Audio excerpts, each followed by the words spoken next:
अब यहाँ पे डेकार्ट जो है गॉड की एग्जिस्टेंस भी प्रूव कर देते हैं। वो कहते हैं खुदा मौजूद है। कहते हैं फॉर एग्जांपल आप इसको ऐसे समझ लीजिए कि आपकी जो क्लॉक है, फॉर एग्जांपल क्लॉक, ये टिक टॉक टिक टॉक, ये टिक टॉक जो कर रही है, ये किसी वजह के बगैर नहीं कर रही। इसके पीछे लिवर्स हैं, इसके पीछे गेज है, इसके पीछे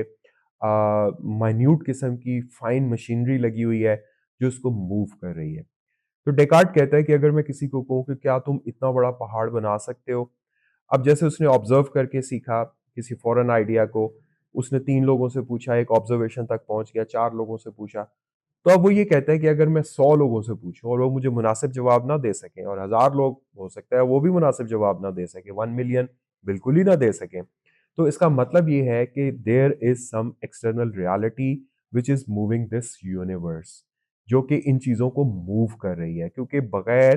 किसी मैकेनिज्म के, ये मैकेनिकल, चूंकि मैथमेटिक्स था, मैथमेटिकल बंदा है, तो बात तो करेगा मैकेनिकल।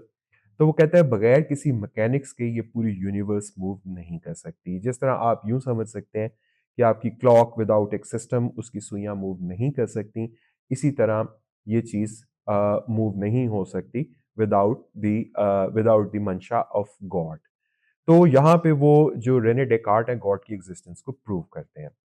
अब वो कहते हैं ये मसला हल हो गया, तो अब ये चीज़ भी साबित हो गई कि आपका माइंड सोचता है,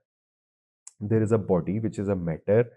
which is like a different thing from mind,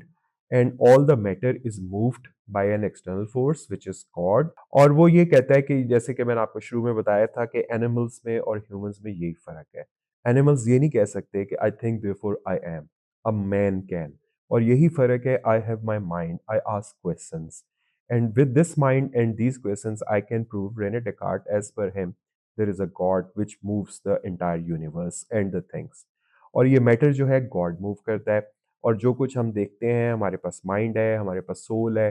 soul is a reflection of mind, और एक पीनियल ग्लैंड है जिसके थ्रू बॉडी और माइंड जो है आपस में रब्त बनाते हैं, कम्युनिकेट करते हैं, और हमारे सवाल का जवाब हमें मिलता है, और फिर हम आगे चलते हैं। यानी कि रेने डेकार्ट ने माइंड का मसला हल किया कि there is the possibility, there is a presence of mind, and ये माइंड में आप सोचते हैं, you think therefore you are, और I think therefore I am, और आपकी बॉडी जो है वो अलहदा मूव करती है, माइंड अलहदा मूव करता है, एक पीनियल ग्लैंड है जिसके थ्रू इन दोनों का आपस में रब्त बनता है। यानी कि रेने डेकार्ट ने प्रूव कर दिया कि your mind is a different thing and your body is a different thing.